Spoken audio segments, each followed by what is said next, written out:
Hello and welcome to another episode of Fire 5 at Phoenix. I'm Zoe Thompson, the coach here at Phoenix Life and Wellbeing Coaching. This is like episode 30 now, I think. So we are firing through these at a rate of knots. We're going live every week with a different guest. Today's guest is Jim, and Jim's got 5 questions on this month's topic. So this month, our theme is mindset. And Jim is the second guest on this topic. So I'm going to get Jim to introduce himself in just a second. For those of you who haven't tuned into any of these before, you're very welcome if you're watching live to join in the conversation. The chat box is open. Feel free to get involved. If you're watching back, I will check the comments sections on each platform afterwards. And obviously, if you're listening on the podcast, do feel free to get in touch if this raises any questions that you have that you think that I can help you with. Like, subscribe and share, help get this information out there to people. But hopefully there's lots coming up in the conversation today that will be of use to you as we talk about mindset. So I'm going to stop talking for a moment and let Jim introduce himself. Jim, welcome, and thank you so much for joining me today. No, thank you, Zoe. It's a great honor. Like I said in my LinkedIn post, I follow on from many people I admire doing these chats. So yeah, it's great to be involved. Jim Nayak. I work for a business called AMH Projects. So we do commercial interior fit out and design. So creating fantastic workspaces for people to enjoy. Obviously, Zoe, I know you more, I suppose, from the kind of mental health well-being circuit, where we've kind of met at a number of events, and naturally that's something that's hugely passionate. I'm passionate about, and I think what I like about working for AMH is that there's a shared interest in making sure that people's experiences within the workplace contribute to their mental and physical fitness, which is, as I say, a personal sort of passion of mine. So yeah. And so important, isn't it? When you think about how many hours we spend in work, the work environment is really important. And I think even in the last year, working from home has made a real difference to people. And I think now more than ever, people are thinking more about that workspace. In fact, I had a conversation with somebody last night who was saying that, dealing with sort of contentious or confrontation type phone calls in your home space has a much different feel and a much different impact than it does when you're in an office space. So, and I've seen, the pictures that you put up on LinkedIn of some of the office spaces that your business create, and they're quite envious. I love the space that I work in, but some of the places that you've had that design involvement in are incredible. So I think it's an interesting point that you make about that conversation. I think whether it be a working environment, whether it be a studying environment, whether it be a working out environment, whatever sort of action or thing that you're participating in, it's important to have the correct surroundings which help support that. Yeah. Both from a functionality point of view, as many people have been perched on the end of beds and sofas and sitting in all sorts of weird and wonderful ways through this time working from home, but also just what it does for your psyche, as well as obviously the interaction and kind of interpersonal skills that are sort of satisfied, I guess, and cherished through working with other people or interacting with people face to face. These things are great, but I'm sure we'd enjoy it more if we were sat across one another.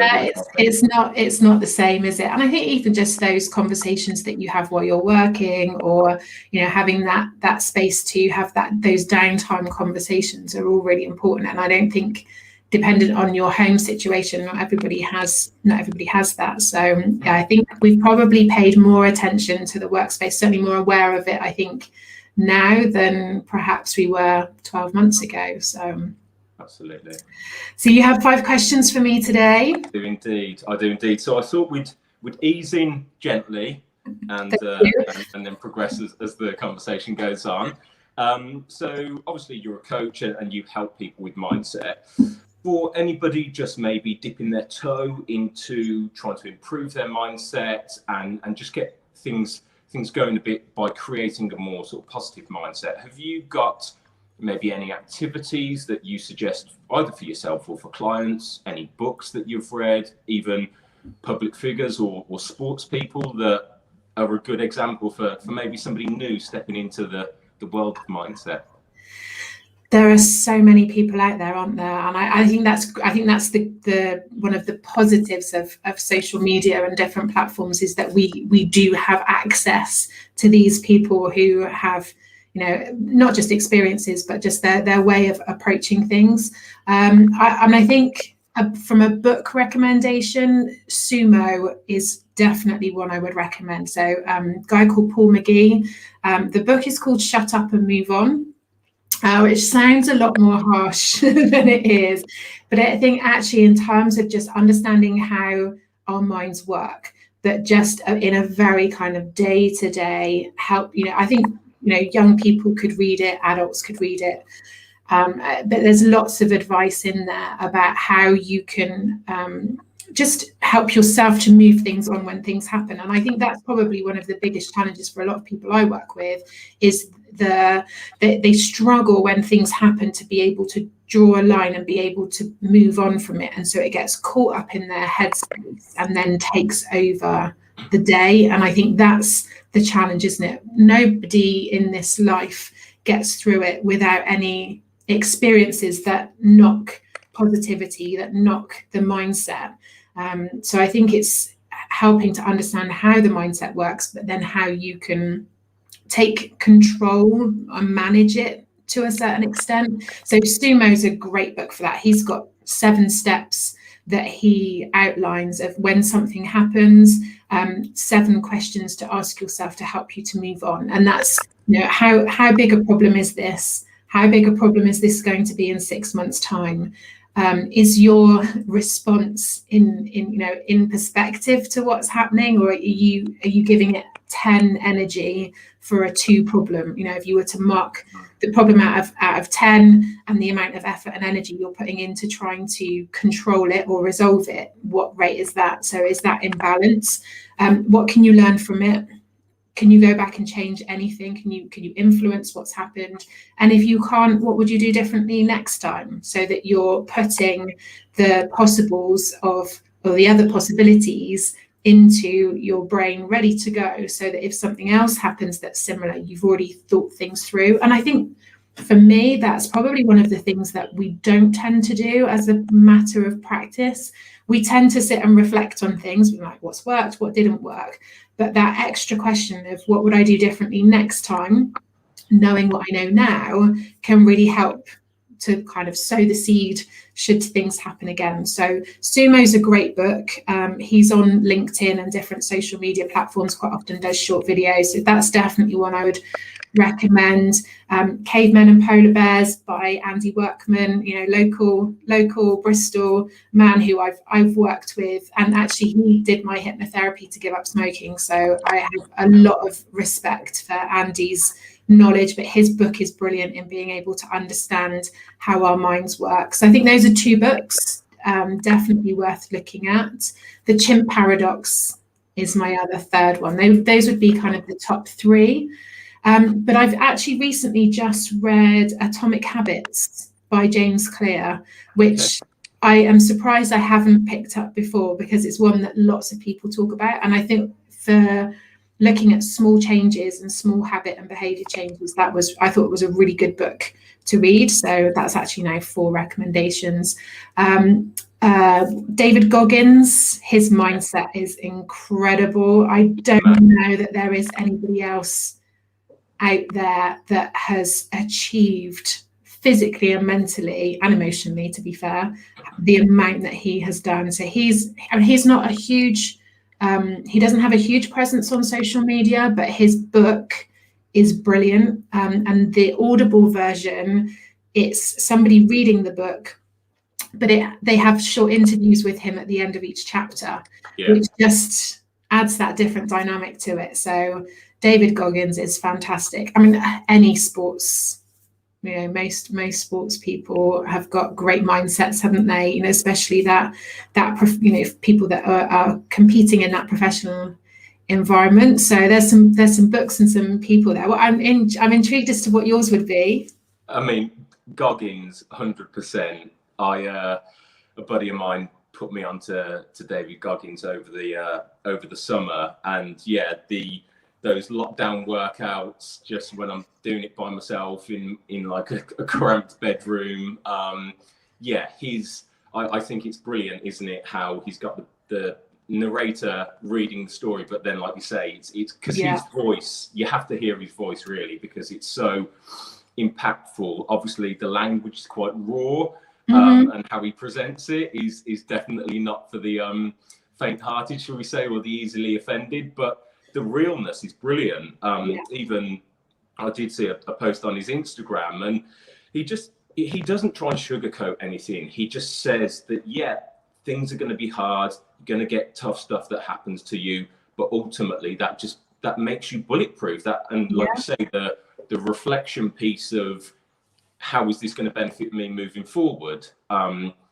Absolutely, like you say, there's so many things that have happened, to all of us really, and it's that thing of are you gonna let that beat you, or are you gonna use that as the catalyst to help you move forward? And it's actually interesting, especially the first book that you mentioned, about sort of drawing a line under it and kind of not allowing things, if it was a negative circumstance, for it to remain negative. It kind of leads on to some of the questions that I'll go into afterwards. But I mean, sports people for me, I guess, are my go-to. I mean, Michael Jordan, The Last Dance, that documentary on Netflix has been fantastic, just in terms of a mindset.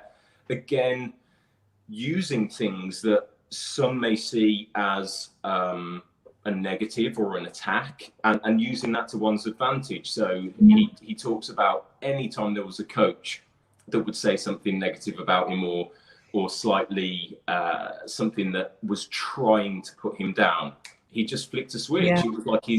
It was like his turbo booster. He just went onto another level. So Michael Jordan's one of the ones that's mentioned in Carol Dweck's Growth Mindset book. Okay. So it's interesting that she uses him as one of her case studies in how, as a child, he was told that he wouldn't achieve, that he wouldn't be great. And, he turned out to be, and there's a lot of debate, isn't there? But he has turned out to be certainly in basketball, one of the greatest. I mean, but, that Kobe Bryant and the Mamba mentality. And I love the fact that mindset, and the fact that they are so vocal in sharing their mindset, is helping young people, sports or otherwise, whether you've got young athletes or whether you've just got people who follow them as celebrities, even if they're not interested in the sport, of sharing that mindset, that mentality that has got them to where they've got to, because it is applied to the sports field, but actually it's all transferable into any area. Absolutely. There's actually another thing on Netflix. You can tell it's been locked down. I've been watching a lot of Netflix. I forget what it's called. I should have written it down, but it's basically all of lots of different coaches. So it's only about 30 minutes per episode. It's got a basketball coach for Boston Celtics. It's got the head coach for the USA women's soccer. Is it the one with the Jose Mourinho? Yes. Yes, I've seen that one too. Yeah. So the basketball chap talks about a mentality and a mindset that they all developed, and it was actually based from Mandela and Desmond Tutu's mentality. I forget the name because it's a sort of African word. But it is an African word, and it means that we're all in it together, doesn't it? Exactly. And we all have a part to play. Yeah. In success. It's gone for me as like Udomu or something like that. I can't quite remember what it is, but like you say about transcending away from sport, that could be from a political standpoint, that could be from a societal standpoint. I mean, crikey, all the stuff that's happening, certainly in the news at the moment, certainly in the news what was going on last year. I think kind of having a mindset of togetherness is something that's not a bad thing to adopt across society, rather than just keeping it within the sporting realm. So yeah, I want to say Umbatu, something. It is along those lines, isn't it? But I think it's just a lovely way of saying that we all have a part to play, but we all have to pull together to make things happen. And I think you're right. You know, I totally agree with what you're saying there in terms of what's happening in the world at the moment. You know, we all have a part to play, but we all need to pull together and in the same direction to be able to make it happen. So yes, I you hear it quite a lot. I've heard it with teams here. There's certainly one of the women's basketball teams here use it, and I've heard other teams use it as well. But I think absolutely on court or off court, it's a great way to see the world. 100%, yeah. Got a great first question. Ready for number 2? Yeah, I am. So yeah, actually, so this kind of second question relates a little bit to the first book that you're talking about, in terms of not allowing a negative circumstance to fester. So have you got any like tells or sort of triggers that you use to catch yourself when you find, okay, my mindset is starting to slip into a negative space? Have you got any little triggers that make you think, oh, I need to switch this now before it slips too far? I definitely use those questions. I tend to. I like the question, you know, what's in my control, because I think that's certainly the first thing. I think, you know, a lot of energy can be expended and lost on trying to control something that is not either in your control or in your influence. So I think that's probably the first step. Then, you know, what I start to think about, if it's something that's past, what have I learned? You know, what have I learned about myself? What have I learned about other people? What have I learned about this situation? The information that I want to hold on to that will be useful to me in the future. I think letting things go is a big part of it. Of actually, if I can't control it, I can't influence it, and I can't change it, then I need to let it go. That acceptance mindset has been really key for me in being able to just acknowledge sometimes that I'm not going to get all of the answers. I might not get an explanation or an apology, or you know, that I think a lot of people have a tendency to look outside of themselves for that closure, and sometimes we're not going to get that. And so for me, the acceptance mindset of, I may not know, I may not get all of the answers, I may not get what I feel I need to be able to move on, but I am in control of how and when I move on. And I think that's been really important, certainly for me. But I think sometimes it is that it is what it is mindset of, I can't do anything about this, so I can put all of my energy into worrying about it, trying to control it, trying to fix it, trying to change it. All of that, you know, it can go in that part, or it can go in the part of, okay, what's next? What did I learn about this? What have I learned about me? What would I do differently next time? Okay, now just focus in this direction and not looking back. I think there is value in taking the learning, but not the experience. And I think that's something that I've certainly learned along the way. Is I don't need to carry every memory of every experience, but I do need to bring the learning with me to try to not repeat or, you know, pattern certain responses, certain behaviors. But the acceptance mindset has probably been one of the biggest things. I mean, it comes under mindfulness, it comes under being present, but it is that it is what it is. This is it. This is what you have. It's not in control. It's not under influence. Where is your focus best placed for you to be able to move on from this? And most of the time it's on facing forward and facing the direction that you're heading rather than the path already traveled. I like the piece about acceptance. I think kind of whenever there's negative things that maybe happen, or circumstances which maybe don't feel fair and things like that, I always kind of try to look at it slightly logically and just think of the sort of opposites kind of theory, where if there's if I'm in a negative space or something negative's happened, that's because it's just one end of a spectrum that exists in life. So there will be, I won't just stay here. This won't be a permanent place. There will be times when I move away from that and I'm at the positive end, or in the middle, or anywhere else. So I think, yeah, the acceptance of, like you're saying, just like it is what it is. Like you can't be protected from life. Life isn't to be there, you know, to be protected from. It's like you say, to be embraced and to be used as something that can fuel you moving forward. Again, going back to the Goggins example as one kind of key person. So yeah, certainly that I also go to gratitude at times. So just reminding myself of the great things that I do have, whether that be, I read a really interesting book, and again, I should have got the title. It's from an Australian guy. And basically, he talks about, in one part of the book, everybody seems to kind of say, oh, I want success and I want money and things like this.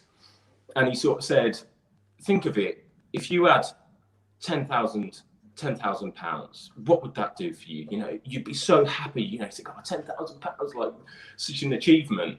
But then how much do you value your arm? Like if somebody said you can have your right arm or you can have £10,000, like what would you rather? You say your arm every single time, right? Because nothing, you can't put a value on having all of your limbs or your sight or your hearing. So we've already got all these incredible things, just as being alive and being like fully, fully abled and everything like that. Then it kind of helps you shift your perspective and your mindset about, well, actually, what is important? What am I? When I feel I've lost so many things, or I feel like I've had the raw end of the deal, actually, just the fact that I'm living, breathing, fit and healthy, you know, is kind of something that just instantly can kind of give you a bit of a slap around the face and say, listen, like, it's not that bad. It's not that bad. So yeah, definitely acceptance, definitely gratitude. And sometimes for me, like, I just tough it out.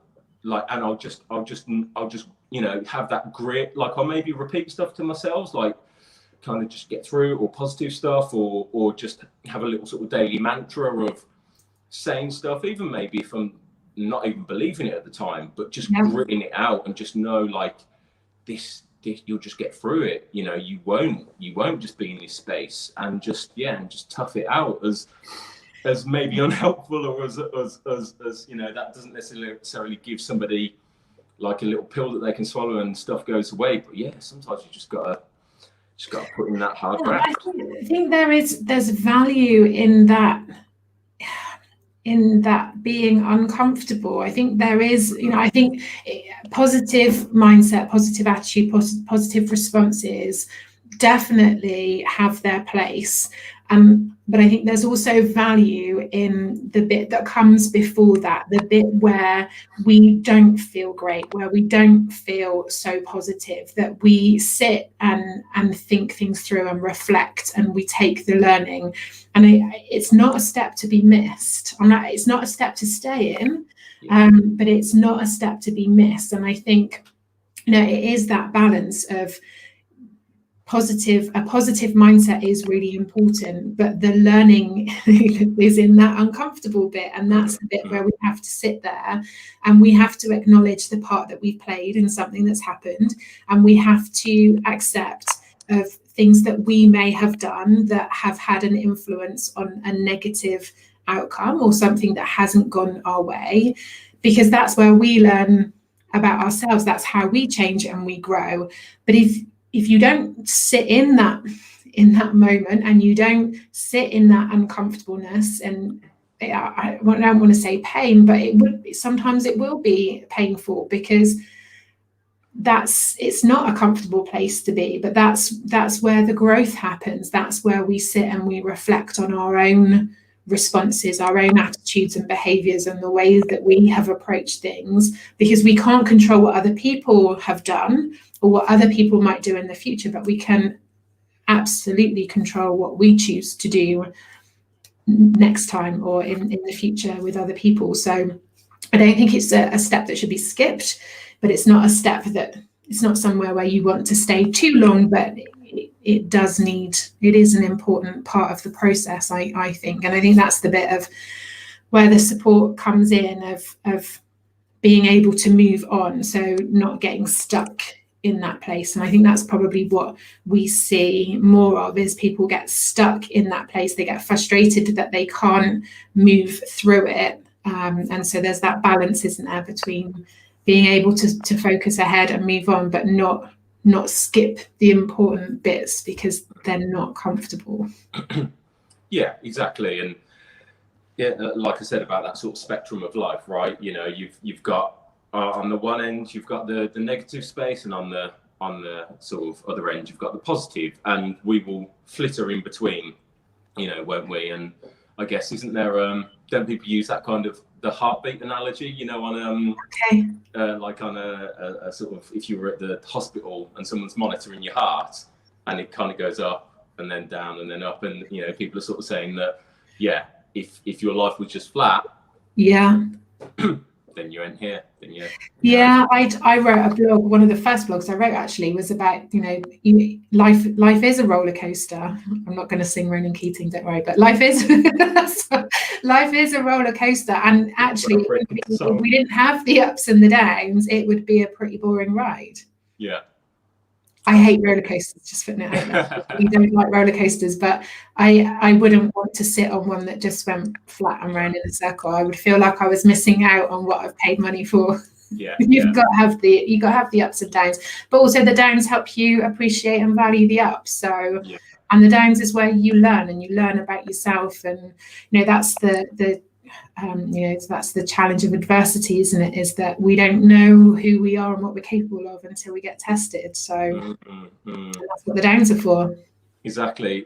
It's interesting that the conversation's kind of gravitated to that, because essentially my third question was going to be, a lot of people probably assume, because a positive mindset is generally associated with successful people and people who are generally quite personable and you know, seeing that life's going their way, that a positive mindset can only be developed if you are indeed in a positive place. Yeah. And I guess what I was going to ask was, well, say that, you know, a lot of my most focused and determined and clinical kind of mindsets really have been developed arguably my lowest points, you know, when you know, stuff really has gone south in whatever way that looked like. That has actually been unfortunately the perfect building block for me to just get everything in a row and just get my stuff together. And I mean, it's a hell of a fuel that it gives you, isn't it? So yeah, my question was going to be, what are your thoughts on the relationship between sort of emotional and mental states and the mindset that one develops, which I guess we've kind of touched on. And just to add to it, you know, I think that's the bit that, and I think that's what we've seen in the last year, isn't it? People have been tested, and when we're tested, we really push for what's important. We fight for what's important, and that helps us to see what is truly important, not what we might have got caught up in, what we, you know, that kind of routine daily habits and behaviors that aren't of value, they're not of worth, they don't contribute. So when we're tested, you know, you see people have to fight for what's important, which means they have to think about what's important. And that can be quite a breakthrough moment for a lot of people, of like, okay, hang on a minute, if this is what's important and this is what I'm fighting for, what have I been doing for the last couple of years? And I think that's the challenge, isn't it? So I think, you know, that's just to kind of add in, we have been talking about it, and it's just such a great topic to talk through, isn't it? There's so many different elements to it, but I think that's the challenge, isn't it? When we're tested, we fight for what's important, and that can be a big breakthrough. But we don't have to wait. Excuse me, we don't have to wait until we're tested to work out what's important. A lot of the conversations that I have with people, is about, okay, what are your values? What is important to you? What's your sense of purpose? What is your purpose in this world? What legacy do you want to leave behind? All of these kind of questions to just get people to think within, but also outside of themselves, in that contribution to the place that they hold in this world as well. And that's the kind of thing that I think adversity tests us with, but it's something that we can do. You can wake up in the morning and decide people could do that right now if they wanted to. It doesn't have to be under testing conditions. No, do you know what I love that you kind of mentioned that, actually, because as we were talking, I was thinking, okay, what other question can I throw in if necessary? But yeah, I mean, I'm watching again another sports documentary on Netflix at the moment called Last Chance U, and there's a player where the coach is like, you're getting too comfortable. You think that you're maybe not having to work hard, and when he kind of really starts to say, listen, this other guy is going to take your place, and he gets that fear and he gets that, oh no, like I'm about to lose something. Suddenly that's when he kicks in. And I think we're probably all guilty of doing that, aren't we? Where it's sort of, you get a little bit blasé and a little bit sort of nonchalant. And so actually really the key to a sort of powerful mindset is how do you flick that switch off your own back, rather than maybe when external forces have led you to, essentially when your back's against the wall, it's easy to push. But how do you do that off your own thing? Yeah, absolutely. I love Last Chance U. I've just watched the most recent basketball one, and I love it. And I mean, from my perspective, just as a parent of a basketballer player, but just from the coaching, watching how they tap into these kids and to get that potential and get that full capability from them is incredible. And I think, again, that sense of purpose, isn't it? But yeah, you're right. How do you, it's a lot easier. Is it easier? That's probably not the right word, but I think when our backs are against the wall, the decision or that momentum is made, is that push is given for us, isn't it? But how do you keep pushing and driving yourself forward, and how do you keep that momentum, and how do you keep showing up for yourself? I mean, I have a day check-in. So from a personal point of view, I have a one day each year, excuse me, I have one day each year where I sit and I reflect on the life that I'm living. Excuse me. My voice gives out on every single one of these. I have a day check-in every year where I sit down and I reflect on my life. I have a day for a particular reason, and I sit down and I look at, the work that I'm doing. Is it in alignment with what's important to me? Is it what I set out to do? How am I showing up for myself? How am I showing up for my future self? How am I showing up for my son?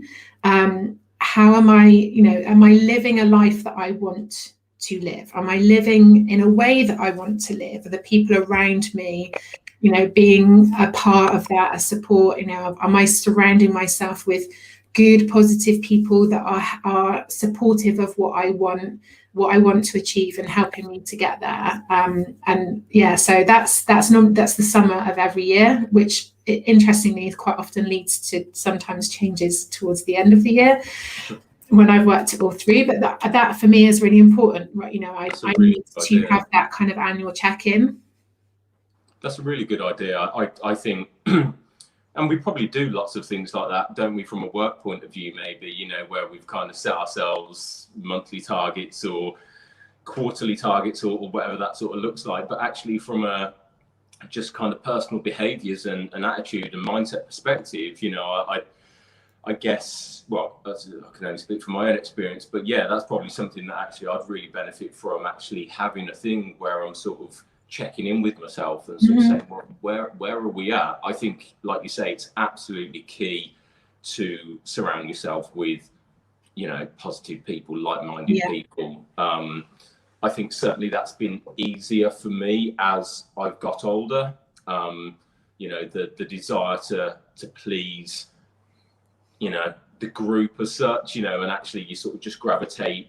What's a great sort of Instagram quote? Something like my vision got bigger and my circle got smaller, and things like that. So yeah, I think it's really important to surround yourself with people that, because I guess to take any sort of pressure off ourselves, we can't necessarily be expected to be, absolute militant mode 24 hours a day, so we have to be mindful that it's not always going to be a case that, if you do dip off, being absolutely on the path, then, don't beat yourself up about it. But I think what helps is when you've got the environment and the surroundings and the people around you that kind of just maintain an element of consistency when it comes to progressing in whatever you're trying to progress with.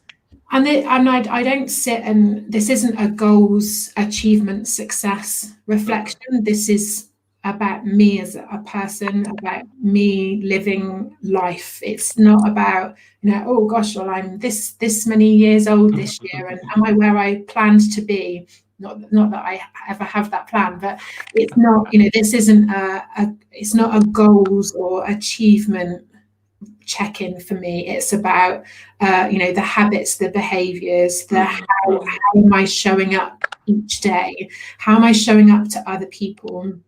And how am I don't know, I guess, is it part of that legacy build maybe? But it's definitely not a goals or success thing. It's more about how I feel about life. What am I grateful for? What am I, what do I value in my day-to-day life, and what's missing? What am I doing that I want more of?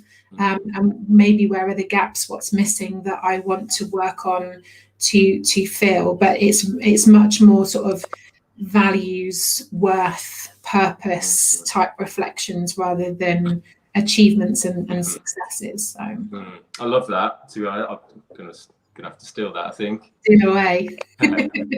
But actually, it kind of, I suppose it leads me on to my next question a little bit, in terms of having more of an awareness of mindset, maybe not just at a time when you kind of really need it as almost maybe a support mechanism.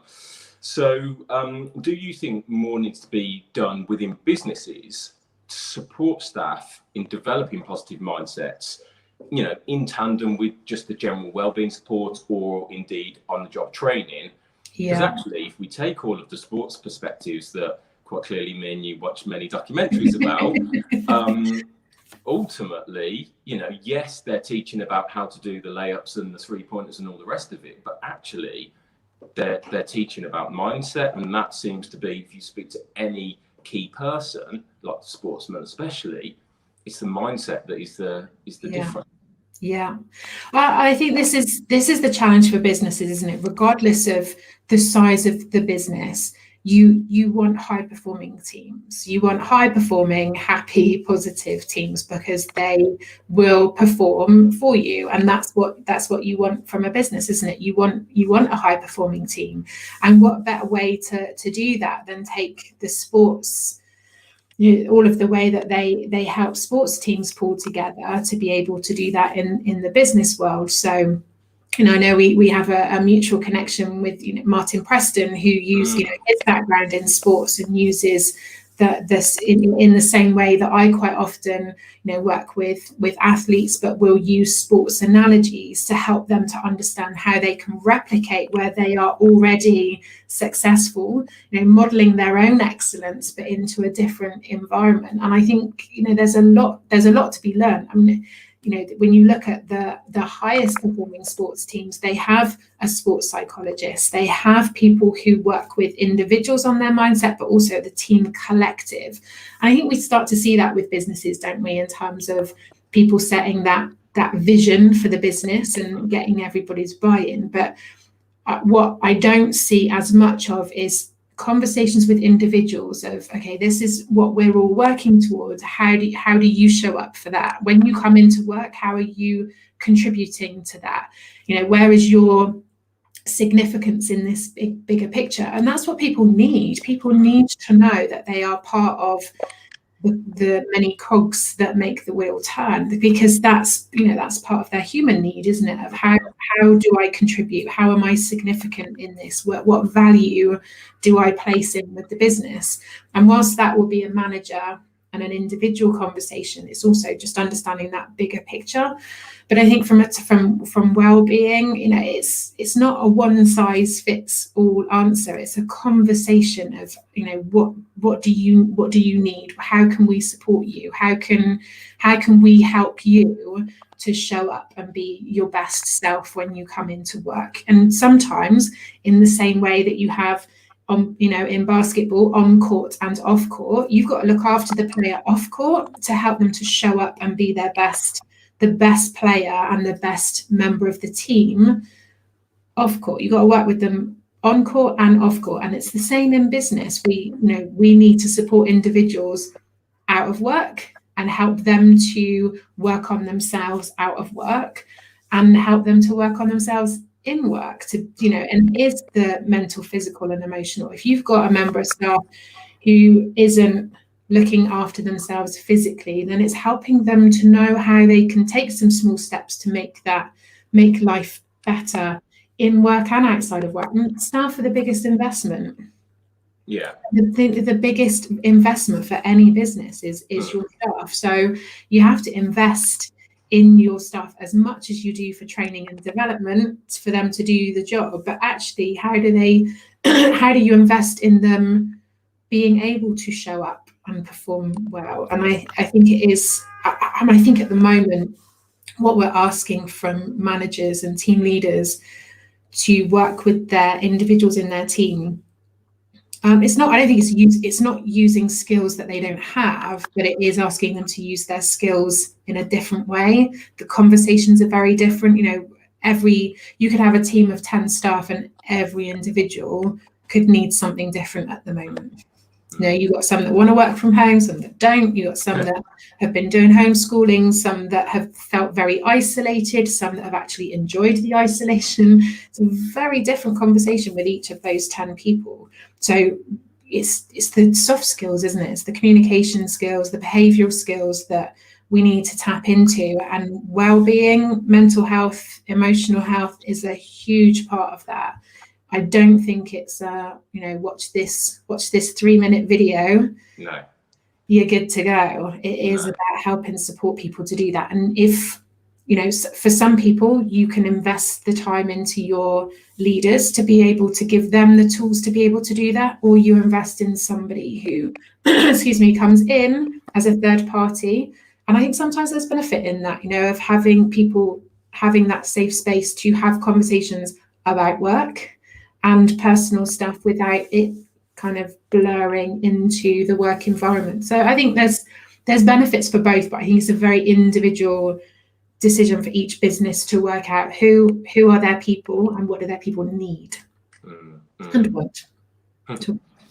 Yeah, no, definitely. I've watched a lot of kind of webinars and talks and things over the past kind of 12 months about sort of leadership and skills needed, and definitely things like empathy, compassion, communication, really looking after your staff are on the forefront. And actually, you know, highlights around, and I'm certainly not painting everybody with the same brush, but challenges around, if you think about historically and traditionally, a lot of the skills that senior managers will have and traits which have got them to their position don't necessarily scream empathy, compassion, you know. Yeah. And I'm not, that's definitely not a blanket statement. I'm sure there's many people with many diverse skill sets and capabilities, but I think the past 12 months have definitely forced the issue more so,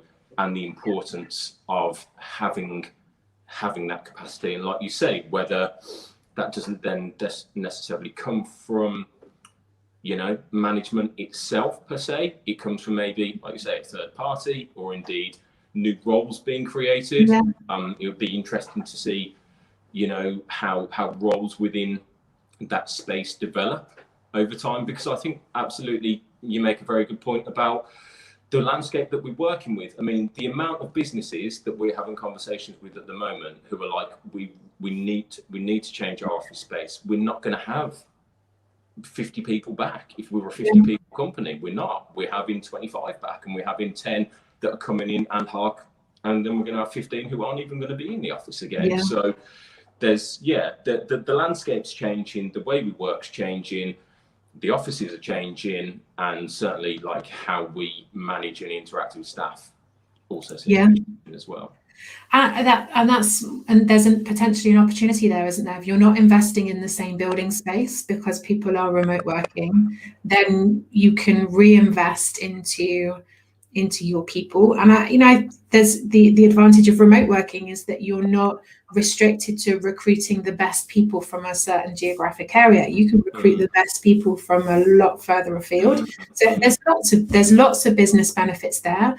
But the key for me is that looking after the individuals that you have. Because if you don't look after the individuals you have, then you have a high turnover in staff, which costs money, and it's always frustrating that when there's budget restrictions, that it's often training and quite often leadership training and development that gets, is one of the first to go. Whereas actually, if you've got big changes in organizations or even changes outside of the organization in the world, that's investing in your people to be able to look after your people is, for me, as I guess I am slightly biased, but to me that's a sound investment in helping your people to be at their best, because ultimately if they're at their best, you're going to get the best from that, which means then like a no-brainer, right? It's a no-brainer. But yeah, absolutely. And again, this is, not to bring work stuff into it, but this is why AMH do what we do. It is a case of creating those human-centered designs, human-centered being the key point. That it's not just a case of just desks and just providing a space for somebody to come and work, because that's again the thing. Like from home working, we can all achieve essentially somewhere to sit and work. So it changes the purpose of the office. It changes the benefits that office can bring, especially if it's going to be a case that some people are in some of the time, some people are not, and so on and so forth. So I think, again, kind of talking back to the start, negative circumstances being the catalyst for positive outcomes. Certainly the changes that I think is going to have on some elements of the world, like, let's not just take the past 12 months as negative. I think there's a lot of catalysts for change, which ultimately, certainly from a business point of view, may not have been made if this circumstance hadn't happened. So there's some silver lining. I think there are lots of benefits. There's lots of seized opportunities, and I think there's lots of things that might have taken a lot longer to implement or to bring in that have fast forwarded. And I think there's lots of benefits. I think they're important, and I think where you've seen. Where I've certainly seen businesses thrive is where they have looked after their people in the process. So they might have had to make change, or they might have had to, implement certain things that might not have been in the pipeline. But the key difference for me is when they look after and they bring the people with them, rather than kind of running ahead and then going, we're here now. Hurry up, please. We're down here now. It's bringing the people with them, having those conversations. Okay, how can we make this better? How can we improve what we're doing? Being really open to the feedback. There's a lot of people that are uncomfortable with that. There's a lot of people who shy away from asking that question of how can I be a better boss for you? What can I do that makes it easier for you to come and show up and do a really good job? Because ultimately, as a team leader, if you motivate and inspire and look after and support and guide your team, they make you look good. And that's that's what you're there to do, right? You're supposed to, you know, there to bring everybody in together and get the best out of every individual. That best will look different for each individual, but that's your job as a team leader to know what does good look like for each of those people. And then you know when that's starting to change, and being able to see change in individuals is where that gives it you know, that open to have that conversation. If I've noticed this is different, is everything okay? Is there anything I can do to support? What can I do to help you? Very open questions, but you know, they're questions that people worry about and shy away from, but they're really important. Really important. Absolutely. And yeah, I bet there's a lot of, well, it'd be interesting to, you know, be a fly on the wall when all these business leaders kind of have those honest questions, because, you know, I guess from a leader point of view, that's a tough question, you know, because it's quite vulnerable, isn't it? Quite vulnerable. Yeah. Which necessarily you don't see with leaders. So yeah, maybe this circumstance will breed a new type of leader. I think it will breed a new type of leader, and I think it's going to force some evolution of others. But yeah, but again, there's that investment in helping people to do that, because what I watched, I tuned into like a webinar seminar yesterday, and the phrase that was used was, even the most toxic managers have a heart. And I thought, again, that's a really interesting statement, in that actually, you know, I don't think anybody sets out to be a toxic or bad manager. It's just helping that manager with put different tools into the toolbox to be able to help the role that they're now in. And so there's different tools, and some managers have are very heavy on one set of tools, and some managers are heavy on a different, and it's helping people to have a really good mix of tools in the toolbox and know what tool to use and when. Knowing that I have a toolbox of stuff, I have no clue. It's a terrible analogy for me, because I don't even know what things are called, let alone how to use them. But from that it is, I think that's what it is about, helping people to upskill and be able to do that. But I don't think anybody sets out to be a poor or bad manager. No. I think that's why people worry about asking. Yeah, no, I can imagine. But you say that you don't have many tools as such in your toolbox, but actually, so for those who don't know, obviously you do what you do now from a life and wellbeing perspective. You also were a policewoman, I believe, for a civilian police staff role. Yeah. But also used to be one of the UK's and Europe's most strongest women. Yeah, I did compete for a couple of years. Pretty amazing feat. And obviously we've referenced sport and fitness a lot in terms of our analogies. So just to finish, for a sort of positive take for anybody who's listening, is there something that you can share when your mindset helped your performance through either a competition or indeed maybe just training, just one of those tough grueling training sessions, and you know something that was poignant where you were like, do you know what, it was up here that got me through. I'll share a story with you.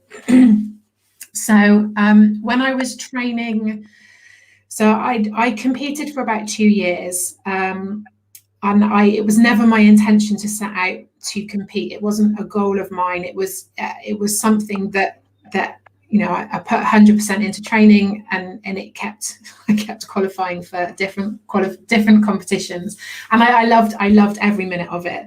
But it's tough. It's a tough sport. It's a tough sport in terms of it's not just one discipline. It's very varied. So I actually changed gyms to go and train with a group of guys who all did strongman.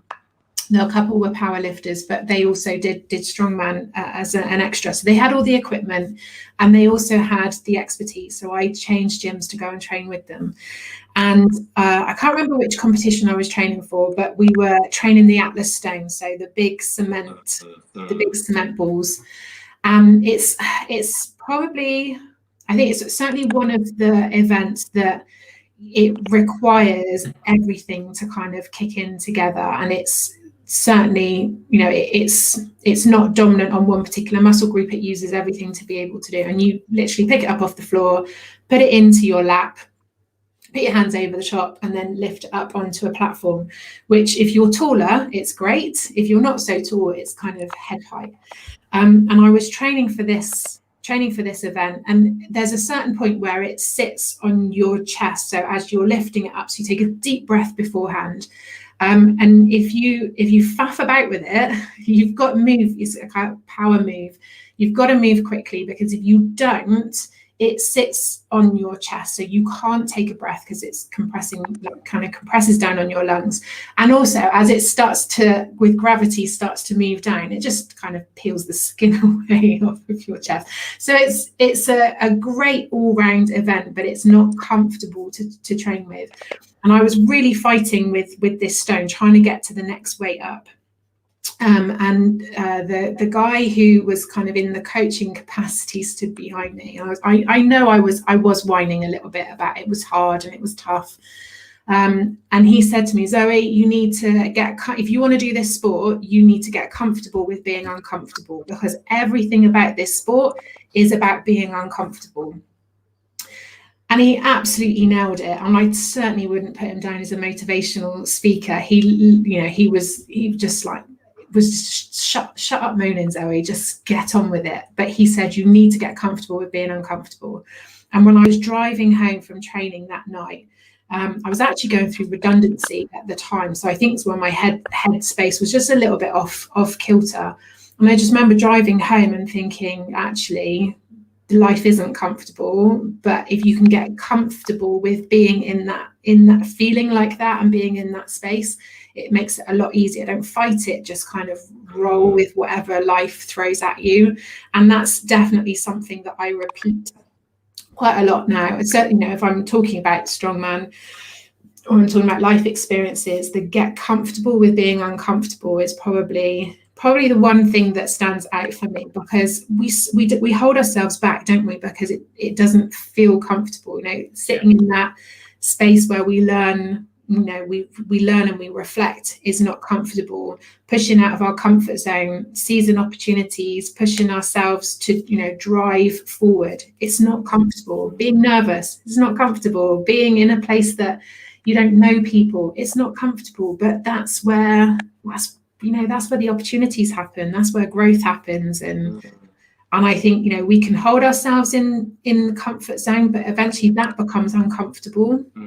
Because the fact that we're still there, it's only comfortable because it's familiar. So if we put ourselves into different situations, sure, it's uncomfortable at the start, but then it gets familiar and then it becomes comfortable, and that just keeps growing. So what a fantastic way to sort of summarize literally all of the things that we've talked about, from leaders acting differently, from kind of catching yourself when you're in, starting to dip into a negative space, from kind of using negative circumstances as a catalyst to move on, and even references about who to look for inspiration. I'm pretty sure Eddie Hall, that Britain Strongman is pretty inspiring guy to look into as well. But what a fantastic kind of quote, get comfortable. Get comfortable being uncomfortable. Yeah, because that's, like you say, that's what life will be. And that's not being negative or pessimistic. That's just acknowledging that, you'll go through stuff.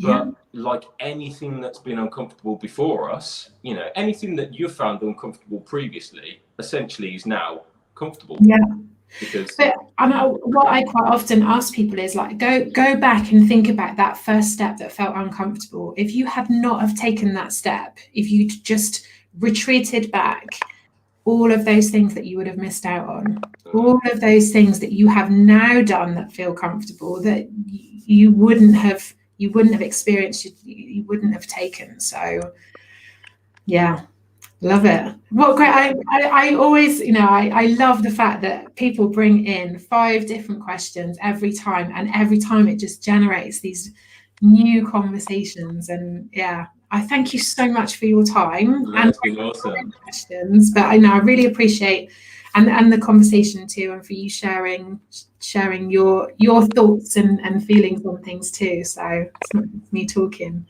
Thank you so much. This will go out. This will go out across all of the platforms. Please do like, share. If you've heard something in the conversation today that you think will help somebody that you know, please do feel free to forward them on. And if I can help in any way, please do feel free to get in touch, and we'll pop Jim's contact details in there as well. So if you want to find out more about his business and what he does, then you can get in touch. But thank you so much. Thank you, Jim, for your time. We'll see you all very again soon. Yeah, so bye.